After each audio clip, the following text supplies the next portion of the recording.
Hello, good morning dear students. आज class 12th की chemistry में हमारा टॉपिक है उत्प्रेरक की कार्यविधि के आधार पर उत्प्रेरण का वर्गीकरण। जैसा कि उत्प्रेरक एवं उत्प्रेरण। उत्प्रेरक वे पदार्थ होते हैं जो किसी रासायनिक अभिक्रिया में स्वयं अप्रभावी रहते हुए अभिक्रिया की गति को घटा या बढ़ा देते हैं, अर्थात परिवर्तित कर देते हैं, उत्प्रेरक कहलाते हैं। और रासायनिक अभिक्रिया में यदि उत्प्रेरक की कार्यविधि परिवर्तित हो जाती है तो उस अभिक्रिया को हम क्या कहते हैं? उत्प्रेरण कहते हैं। पिछले टर्न पर हम लोगों ने उत्प्रेरण की वर्गीकरण को पढ़ा, उसके अभिकारक अभिक्रिया में भाग लेने वाले अभिकारक एवं उत्प्रेरक की प्रावस्था के आधार पर। आज उसकी कार्यविधि के आधार पर वर्गीकरण करते हैं। Classification of catalysis on the basis of mechanism of catalyst. Mechanism of catalyst के आधार पर उत्प्रेरक पदार्थ की क्रिया विधि, माने उत्प्रेरक किस प्रकार किस गति से क्रिया कर रहा है, उसकी कार्यविधि के आधार पर उत्प्रेरण को निम्नलिखित प्रकार का वर्गीकरण किया जा सकता है। पहला, धनात्मक उत्प्रेरण, पॉजिटिव कैटालिसिस। दूसरा, ऋणात्मक उत्प्रेरण, निगेटिव कैटालिसिस। तीसरा, स्व उत्प्रेरण, ऑटो कैटालिसिस। और चौथा, लास्ट, प्रेरित उत्प्रेरण, इंड्यूस्ड कैटालिसिस। तो पहले को हम लोग हेडिंग बनाते हैं, उसको समझने का प्रयास करते हैं। धनात्मक उत्प्रेरण, पॉजिटिव कैटालिसिस। जब किसी बाह्य पदार्थ की उपस्थिति में कोई रासायनिक अभिक्रिया चल रही है और उस रासायनिक अभिक्रिया मंद गति से अपनी चल रही है, मीडियम गति से, उसमें कोई बाह्य पदार्थ मिला दिया गया और अभिक्रिया की गति बढ़ गई, दोगुनी तिगुनी हो गई, तो क्या होता है कि धनात्मक उत्प्रेरण जब बढ़ जाता है जो अभिक्रिया की गति को बढ़ा देता है। फिर से पढ़ रहा हूँ, जब किसी बाह्य पदार्थ की उपस्थिति में अभिक्रिया करने की गति बढ़ जाती है, अभिक्रिया करने की गति तेज हो जाती है, तो उसे धनात्मक उत्प्रेरण, तथा पदार्थ जो अभिक्रिया की गति को बढ़ा देता है धनात्मक उत्प्रेरक कहा जाता है। ऐसा पदार्थ जो अभिक्रिया की गति को बढ़ा दे रहा है धनात्मक उत्प्रेरक कहा जाएगा। उदाहरण, MnO2 मैग्नीज डाइऑक्साइड की थोड़ी मात्रा मिलाने पर पोटेशियम क्लोरेट का विघटन हो जाता है। पोटेशियम क्लोरेट विघटित हो रहा है या नहीं हो रहा है, जैसा भी है, अगर उसमें MnO2 की थोड़ी मात्रा मिला देते हैं तो विघटन की दर बढ़ जा रही है, तो MnO2 क्या होगा? धनात्मक उत्प्रेरक का कार्य करेगा। ताप पर तीव्र गति से होता है, तो किस ताप पर? कम ताप पर। विघटन कम ताप पर तीव्र गति से होता है, अतः MnO2 धनात्मक उत्प्रेरक का उदाहरण है। तो उदाहरण में लिखा गया है 2KClO3 पोटेशियम क्लोरेट है, 250 डिग्री सेंटीग्रेड MnO2 मिला देने पर ऐसे सामान्यतः 360-340 में वह गति प्राप्त करता है, लेकिन अगर MnO2 मिला दिया गया तो 250 में वो क्या करता है?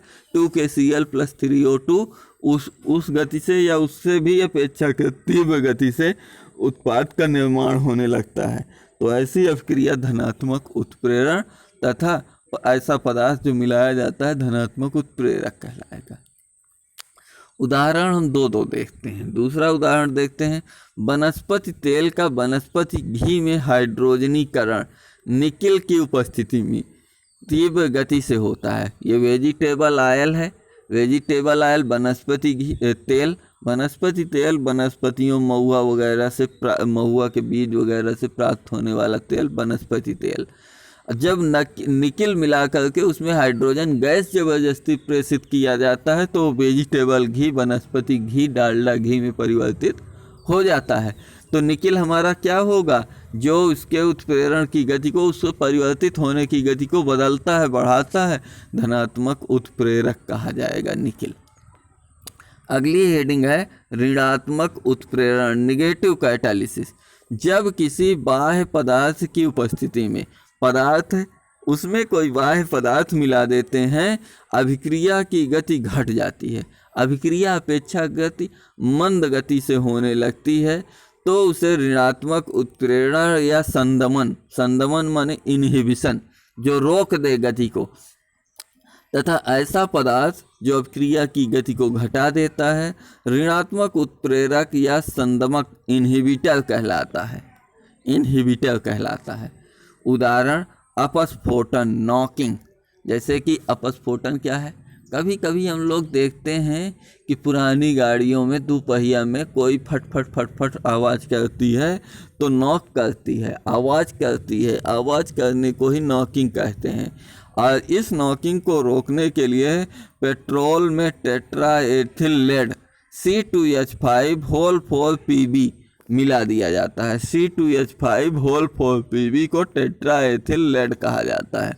जब टेट्राएथिल लेड मिला देते हैं तो क्या होता है, जो कि अपस्फोटन की दर को कम कर देता है। यह एक ऐसा पदार्थ है जो अपस्फोटन की दर को यानी कि उसके नॉक की दर को घटा देता है और गाड़ी फट फट आवाज़ करना कम हो जाता है। अतः टेट्राएथिल लेड C2H5 अपस्फोट रोधी पदार्थ या ऋणात्मक उत्प्रेरक कहलाएगा। उसे ऋणात्मक उत्प्रेरक या अपस्फोट रोधी पदार्थ हम कहेंगे। उदाहरण सोडियम सल्फाइड Na2SO3 के ऑक्सीकरण में एसिटल्डिहाइड या ग्लिसरॉल ऋणात्मक उत्प्रेरक का कार्य करता है। 2Na2SO3 + O2 जब इसका ऑक्सीकरण कराते हैं ग्लिसरॉल की उपस्थिति में तो 2Na2SO4 सोडियम सल्फेट बन रहा है। तो यहाँ ग्लिसरॉल ऋणात्मक उत्प्रेरक का कार्य करेगा। क्यों? क्योंकि ये इसके ऑक्सीकरण की गति को घटा देता है। अगला उदाहरण है एल्कोहल की उपस्थिति में क्लोरोफॉर्म का फास्जीन में ऑक्सीकरण। जब एल्कोहल की उपस्थिति में क्लोरोफॉर्म का ऑक्सीकरण कराया जाता है तो विषैली गैस फास्जीन बन जाती है। COCl2 फास्जीन का सूत्र होता है। यहाँ एल्कोहल ऋणात्मक उत्प्रेरक का कार्य करता है। तो यहाँ पर फार्मूला देखते हैं 4CHCl3 है।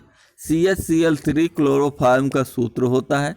4 तो उसको बैलेंस करने के लिए लिखा गया है, +3O2 ऑक्सीजन मिलाने पर ये क्या होता है COCl2 फास्जीन +2H2O +2Cl2 बन जा रहा है। तो फास्जीन के बनने की दर क्या होता है कि एल्कोहल मिला देने पर इसके बनने की दर घट जाती है। कभी कभी हम लोग एक प्रश्न पढ़ते आए हैं कि क्लोरोफॉर्म को रंगीन बोतलों में रखकर उसमें थोड़ा ऋणात्मक उत्प्रेरण एल्कोहल मिला देते हैं क्यों? एल्कोहल की कुछ बूंदें मिला देते हैं क्यों? या प्रश्न आता है क्लोरोफॉर्म को जिन बोतलों में भरा जाता है उनमें पूरा भर कर उनमें एल्कोहल की कुछ मात्रा मिला दी जाती है क्यों? इसका आंसर यही होता है कि क्लोरोफॉर्म के लिए एल्कोहल एक ऋणात्मक उत्प्रेरक है, उसकी गति को घटा देता है ऑक्सीकृत होने की, नहीं तो विषैली गैस फास्जीन में परिवर्तित होता रहेगा और आसपास आने वाले लोगों को मारता रहेगा। तो इसलिए ऐसा किया जाता है और इस अभिक्रिया के लिए क्लोरोफॉर्म के ऑक्सीकरण के लिए एल्कोहल ऋणात्मक उत्प्रेरक है। वो उसमें ऑक्सीजन मिलाने की आवश्यकता नहीं, वायु जो एटमॉस्फेयर में चल रही है इसी ऑक्सीजन से क्रिया करके फास्जीन बनाता रहता है। तो अगला उदाहरण देखते हैं बेंजल्डिहाइड के ऑक्सीकरण में डाइफेनिलएमीन C2H5NH ऋणात्मक उत्प्रेरक का कार्य करता है। तो यहाँ पर C6H5CHO ये बेंजल्डिहाइड है, इसमें ½ O2 ऑक्सीजन मिलाया गया तो ये क्या होता है बेंजोइक अम्ल C6H5COOH। ये COOH इस बेंजीन रिंग का मतलब होता है C6H5। क्यों? क्योंकि इसके साथ एक हाइड्रोजन प्रतिस्थापित होकर इसके साथ COOH जुड़ा हुआ है। जब आपको कार्बनिक रसायन पढ़ाया जाएगा तब ये आपको कायदे से बेंजीन रिंग वगैरह बना करके बताया जाएगा, तब ये आपको पूरी तरह से अच्छे से समझ में आएगा कि बेंजीन रिंग इस प्रकार से होती है। बेंजीन रिंग, इसके प्रत्येक कोने पर एक एक कार्बन और हर एक कोने पर उपस्थित कार्बन के साथ एक एक हाइड्रोजन उपस्थित होता है। इसके साथ एकांतर क्रम में सिंगल और डबल बॉन्ड होते हैं। तो यहाँ पर एक हाइड्रोजन हटा, कार्बन अपना उपस्थित है और यहाँ पर CHO या COOH जुड़ गया, इसलिए C6H5 और CHO इसको पढ़ते हैं। ठीक है ना। तो इस अभिक्रिया के लिए डाइफेनिलेमीन ऋणात्मक उत्प्रेरक है, क्योंकि ये बेंजल्डिहाइड के ऑक्सीकरण की दर को घटा रहा है। बेंजल्डिहाइड के ऑक्सीकरण की दर को घटा रहा है, ये ऋणात्मक उत्प्रेरक है और ऋणात्मक इसलिए इसको ऋणात्मक उत्प्रेरक की भांति कार्य प्रदर्शित किया जाता है। आज के टॉपिक में हम लोग यहीं तक चर्चा करते हैं। स्व उत्प्रेरण और प्रेरित उत्प्रेरण पर चर्चा हम अगले दिन करेंगे। मिलते हैं अगले दिन अगले इसी टॉपिक के शेष पार्ट के साथ। तब तक के लिए जय हिंद।